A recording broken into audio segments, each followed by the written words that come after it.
my name is Michael. I'm one of the co-founders of Rome2rio, and I'm going to be talking about how startups grow and how they raise money.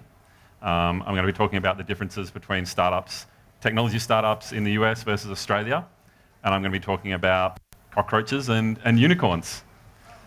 So first, I'll just talk a little bit about the Australian fundraising environment for technology startups. And there's been a lot of publicity in the media over many years now, really bemoaning the scarcity of capital for startups here in Australia. It's kind of easy to see why when you look at numbers, when you look at the amount of investment per capita for Australia versus the US or Israel or a lot of other nations, we really are lagging behind. So people are really quite critical. Our venture capital scene has been described as nasty, greedy.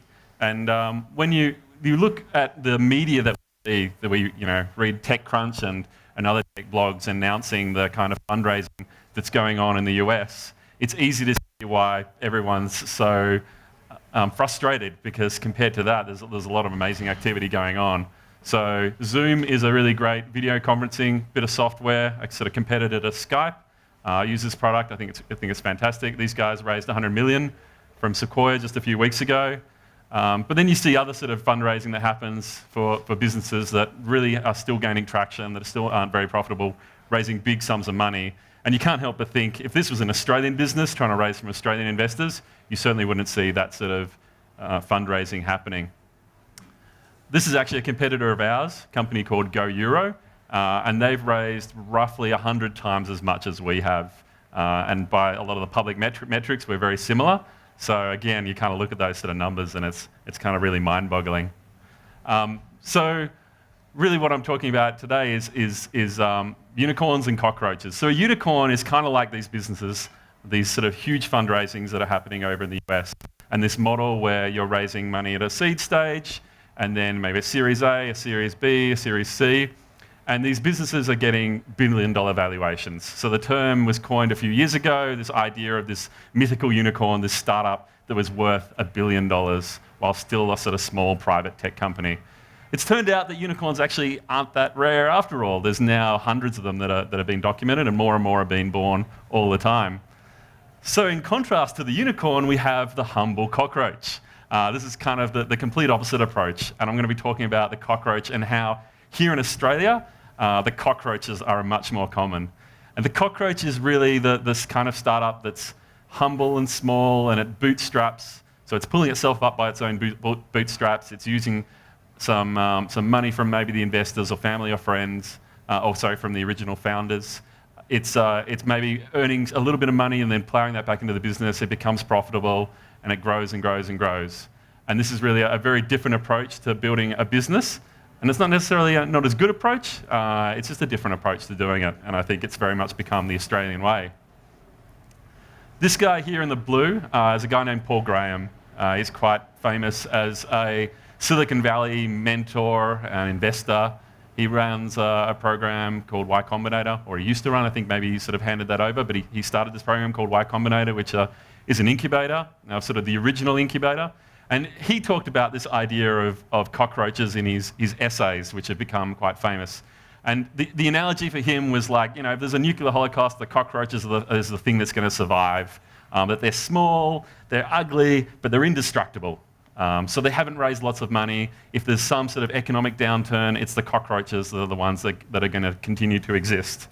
And I think really the harsh sort of capital environment that we have here in Australia has led to the success of the cockroaches.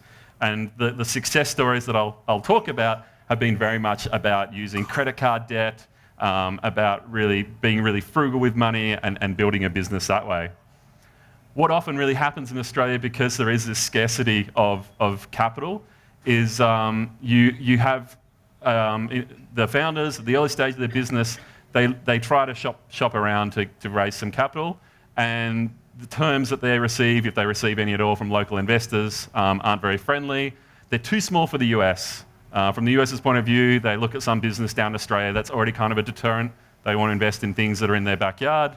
We're all the way down here, it's some sort of small idea, and they're just not willing to take that leap. So really, what's left is for the sort of cockroach approach.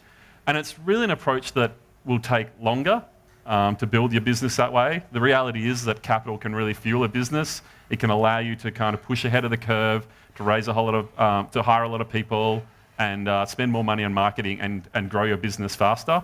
So it's going to be a longer road. But we kind of have this advantage down here in Australia in that we're also a bit remote and we can kind of fly under the radar. So one of the advantages of moving quickly is that you can get there ahead of any competitors. But if you've kind of like got your niche and you're doing well down in Australia, maybe you won't attract competitors quite as quickly. So I'm going to talk about some great examples that I feel like don't receive as much attention as they perhaps should. One of the things that happens when businesses raise capital is they often get written about. I think it's one of those things that it's really easier for the media to understand that a business has been validated because an investor has invested in it. So fundraising often attracts attention from the tech media. And these businesses didn't necessarily raise money, and so they really sort of flew under the radar for a long time. This business here is a really interesting one. It was founded by two guys, Guy King and Bevan Clark. It was founded back in 2006. And the premise was pretty simple. They built a repository where people could upload coupons for discounts on products, a variety of products. It might be Myer or David Jones, might be Amazon, it might be Macy's. And the users would often come to this sort of site to see if there are any discounts available for maybe a TV they're about to purchase online and grab that coupon. They built this business up to 14 million in monthly unique visitors, 30 million in annual revenue, and they did it here in Melbourne. Their office was sort of down in the CBD in an old building there. They had 5 people working on it. They never raised any money. So this is like classic Cockroach. And then in, what was it? It was 2010, they sold the business, and it hasn't been publicly said exactly how much, but I suspect it was north of $200 million. So big success story, classic Cockroach. Really probably hasn't received as much attention as it should. Atlassian, these guys are like the poster child of an Australian startup success story. And they were also a Cockroach very much at the beginning. The founders of this built the business in Sydney over 8 years before they raised any money. And they then raised $60 million from Excel Partners, and they've now IPO'd. Their market cap is $6 billion. So really fantastic success story up there. And they're quite famous for having built the business on credit card debt, is the phrase that they use every time it's written about in the media. 99 Designs, again, really great success story here in Melbourne.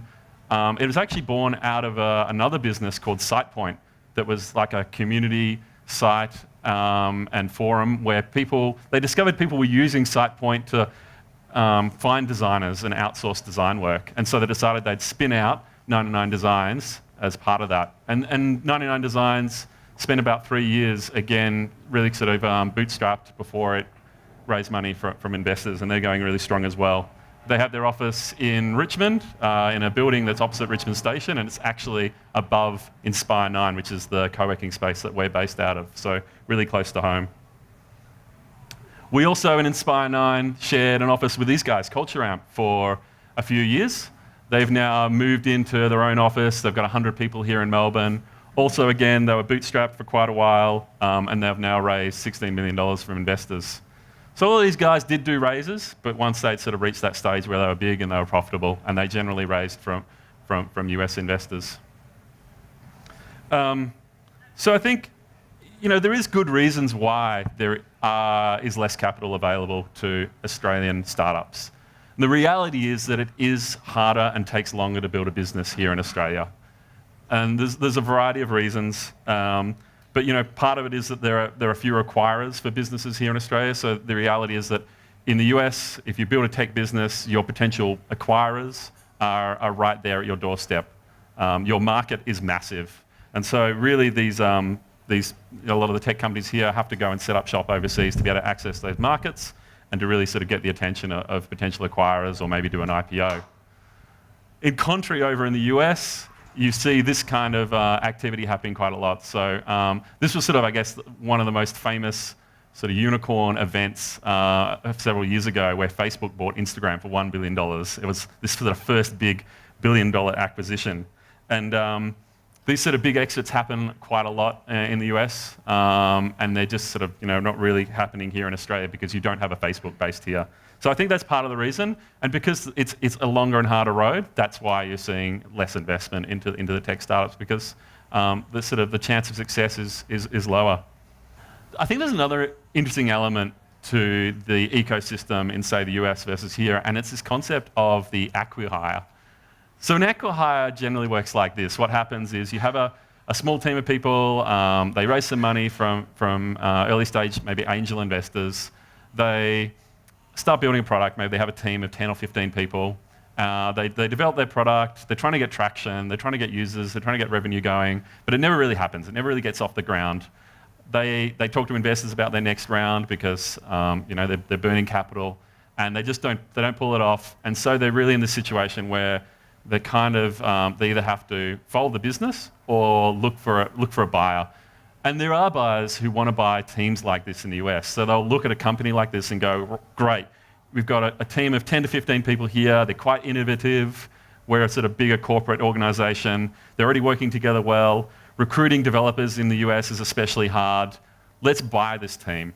So they're buying these companies not for the product, not for the technology, but because they essentially want the team. And it's this idea of acqui-hire, hiring a team through acquisitions. And often, these happen a lot more often than you'd think. They're often marketed as actually a kind of a big success story. From a PR point of view, they're kind of great for the startup because suddenly the startup's been bought by Facebook or Google. And often when you read about it in the media, it'll say terms undisclosed, so you don't really know how big the deal was. So from a PR point of view, it's great for the startup. From the point of view of not having to sort of lay staff off, it's great from the founder's point of view. And actually, it's kind of good for the investors as well.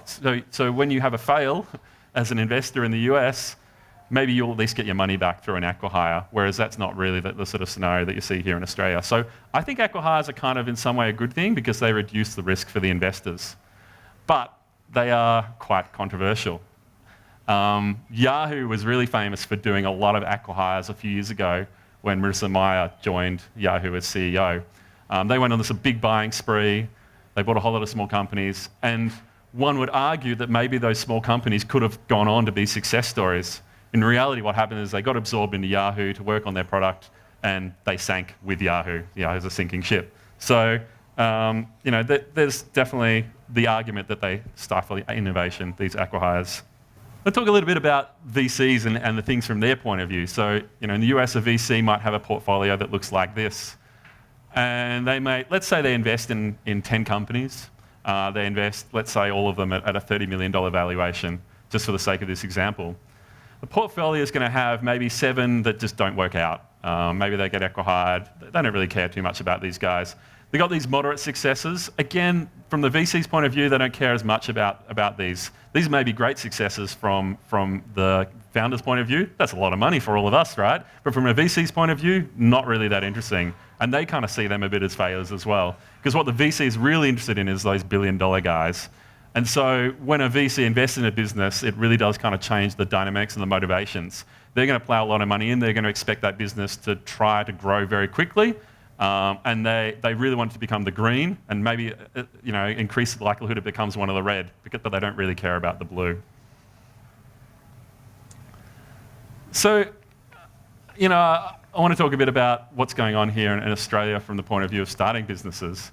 I think starting a startup, I've been working with Bernie, my co-founder, on Rome2rio for 6 years now, and we've seen things change a fair bit over time. But we've certainly seen that startup events like this one, so the Lean Startup Melbourne, events like Pause Fest and so forth as well, are hugely popular. So this is the Lean Startup Melbourne event in Inspire 9, which is our office, and those are actually some of our desks at the back there. Startups have definitely been in vogue for quite a long time. But I think the reality is with this sort of lack of capital here in Australia, it does make it a riskier proposition for young people to start their own business. And I think that's the kind of real shame. When Bernie and I started Rome2rio, we didn't have a proper salary for 3 years. We'd worked previously at Microsoft in the US. We were able to save up some money. And so we were very privileged and in a really fortunate position to be able to take that risk. But a lot of people can't. The cost of living here. People look at house prices. As a young person, you look at house prices and go, wow, I've got to sort of focus on earning enough money to be able to buy a house. So I think there's a very different mentality here. And the fact that you can't raise capital until your business really is a sort of year or two into it is really an element of that. So hopefully, I think things are changing. And I'll talk a little bit about Rome2rio and what our journey's been like. Rome2rio is a travel site where what we call multimodal door-to-door travel. So unlike a site like Expedia or Webjet that only searches from an airport to an airport and only shows you flight options, Rome2rio is a site that allows you to put any destination in and any origin.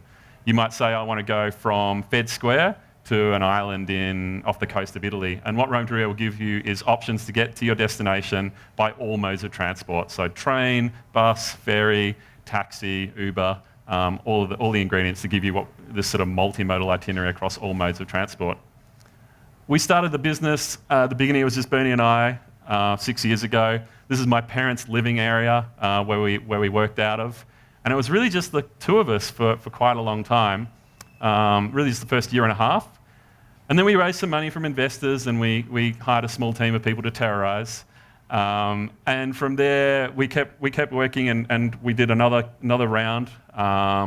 Eventually, we raised $2 million and we got the business to a team of 10. We raised that money both from investors and we also got some of that money from the federal government through a program called Commercialisation Australia. So we're very sort of grateful for that, and that really helped us along. At this point, about a year and a half ago, we became profitable. And so we haven't raised any money in the last 3 years, and we've been growing our team ever since. So as our revenues grow, we just sort of add more people to our team, and we currently have a team of 25 based in Richmond. And I guess what's interesting about our journey is it's not a classic Cockroach story like the stories I showed you before. We did raise money from local investors. And the investors that we raised the money from, some of them were the guys that did that Retail Me Not. So that Guy King and Bevan Clark invested in us. And you look at the Atlassian guys, those guys are now also investing in a bunch of businesses here in Australia as well. So I think what's really exciting is it's all changing. And I want to leave on this really positive note talking about some startups here in Australia doing great things. They've raised money from local investors and they're going really well. This business is called Your Grocer. Morgan Rottieri is one of the co-founders, is pictured here. These guys will deliver groceries to your door, and they'll do so from local shops, so local greengrocer, local butcher in your area, bring that to your door. So it's sort of a great compliment to, say, the Coles Online experience. My wife used this product before she even knew that I knew these guys, so they're doing really well, and I love their service. GreenSync is less relevant to the consumer, but these guys are helping businesses become more efficient with their electricity usage. So really fantastic from a climate change point of view, also based here in Melbourne. This is a great success story. Lifix, we build smart light bulbs that you can connect to with your smartphone. You control the colours, you can set them to turn on and off at certain times. And they raised $1.3 million through Kickstarter in 3 days. They've gone on to raise a bunch more money, and they're based in Richmond and Cremorne as well, and going really well. This is a safety culture. They do workplace safety apps. They started in Townsville and kind of outgrew that, and also doing really well. They're now based in Sydney as well as overseas offices. Canva is a great product, a cloud product that you can use to make designs really easy, based in Sydney, also going really well. And so what's really exciting about these businesses is they've all raised money from local capital. And when these businesses succeed and they have exits, that money is going to flow back, and these local investors are going to have wins. They're going to have the confidence to then go ahead and make more investment. And so what I think we're seeing is the start of this new era where it's kind of the end of the Cockroach and the start of a sort of new era of building businesses here in Australia, which I'm really excited about. Thank you. Thank you very much, Michael. It looks like you've got a fantastic team over there in Richmond. Well done. Thanks, KP. No worries. Full disclosure, Michael is my boss. So I'm sure we have a couple of questions from the audience. I have one here from Slido. I'll just get that up. And it is the startup, in your opinion, is the startup scene headed for a nuclear holocaust? Are we in a bubble that's about to burst? Ooh, that's a good question. maybe in the US, I mean, with these, I guess what you have when you have these rounds of investment and you're having these businesses that are addicted to capital, that if it all suddenly dries up, if you have some sort of event that causes the investors to get nervous, then you will see a lot of businesses that will sort of fall away. But there's been a lot of commentary saying that actually the conditions now are very different to say, the bubble bursting in 2001, or was it 2000? That these businesses that are built today are actually based on revenues and they're actually sort of fundamentally in a much sort of better position. And that often what they're doing is raising capital to kind of grow a bit faster, but it's sort of very different environment. So I'm not sure so. I think actually there's just really exciting stuff happening and a lot of tech developments happening and good businesses being built. Wonderful. Do we have some other questions from the audience? Anyone brave enough to put their hand up? Here we go. I'm just going to pass the mic over to you. Thanks. I'm just wondering if Rome2rio, as it is today, was your initial idea or if it started as something else and kind of iterated. How did all that happen? Yeah, I think we were probably a bit unusual in that it was very much our initial idea. A lot of businesses do really pivot quite a lot, but Bernie and I had both been travelling and had experienced this scenario where search was very much only flight focused. We both had some search expertise, and so we saw it was a problem that we could address. One thing that kind of changed along the way is at the very beginning we were building just a consumer site, and along the way we hired a CEO, quite experienced guy, Rod Cuthbert, that works with us, and he said, look, building a consumer site's really hard, building traffic is really difficult. You guys should focus on licensing your technology and going down the B2B route rather than the B2C route. So we focused on that for a good sort of year and a half. And we found that it was really hard to get our business partners to do a good job of integrating our technology into their sites as it was to do in our own site. And our traffic through SEO grew, and so we went back and sort of shifted back on the B2C. So yes and no, we kind of did always focus on the core vision, but we had this shift between B2C and B2B. Thank you. You mentioned that you worked in the US. Can you tell us a bit about how that experience shaped how you built your business? Yeah, good question. It did quite a lot. Both Bernie and I were at Microsoft in the US. Bernie was from Perth originally. He was working in a different part of Microsoft to myself. So we hadn't really worked together. And then when I was going to move back to Melbourne to start this business, he took the leap and moved to Melbourne to start it with me. And so given we both were developers and given we were both sort of Microsoft background, that shaped a lot of how we thought. And I think not necessarily Microsoft specific, but sort of US tech company. Because I think the way that a lot of those tech companies work is quite similar. It colours a lot of things around the way that we manage our teams, the way that we're quite, I think, engineering-centric. We don't have too many meetings. We don't have product managers or project managers. We like to give developers a lot of freedom to kind of drive projects forwards themselves. I think one of the big ones that influences for me personally is hiring. We do really rigorous hiring that's modelled on the way that we did at Microsoft, which is we get developers in for a full day and we get them to spend time with each of our individual team members going through coding and whiteboard problems and really kind of trusting our own team to do the interviews and provide us with information. And also, it gives them a voice into who we hire. And I think that model is very different to a lot of the hiring I've seen here in Australia. But I think it's worked really well for us. Hi, thank you. Thank you for ending on a light note. And I just wanted to ask, it seems you spend a lot of time thinking about sort of how the ecosystem is growing and the kinds of changes that might be coming and what it means to be a cockroach. And what is it that inspires you? How do you continue to develop that discourse or those thoughts, and how do you see that helping you projecting your venture to the future? So what's the question is how do I think about the discourse? What is it that makes you sort of start thinking about these things? It seems that you have a deep thought, and how do you think that's helpful? I guess because there's so much publicity about unicorns, and because I think there's kind of these unsung heroes, which are these cockroaches, and there's so much focus on raising capital and being this measure of success. And I think there should be, just as much a celebration of these cockroaches. So I guess it's something that I've become passionate about. But it's affected me directly as well. So it's kind of slightly selfish. Hi, Michael. This question expands from what we were talking about with hiring. So in the early days, probably before you raised any capital, how did you attract talents? I know other than selling the visions and whatnot, but did you really attract talents, especially with your approach to rigorous hiring by getting them in for the whole day, which not many people would be willing to, I can imagine not many people willing to take a day off from their work to do that. So could you share some secrets? Yeah, I mean, the secret is we didn't. So it was really just Bernie and I until we raised capital. And when we raised money, we got those first hires on board. I think there can be a culture in the US, perhaps, where you get people on board before you raise money and maybe give them some equity in the business. But I think that's a harder proposition. And that's one of the unfortunate things. It really is just down to your own skill set and your own hours to build the business at that early stage. And you've got to get it to that point where an investor is going to invest in it before I think you can really get someone fully committed with a salary to come on board. And if they're not coming on board, if they're coming on board without a salary, then perhaps they're more of a co-founder, and they've got to sort of make that commitment as well. It's a really big ask. So it's hard, yeah.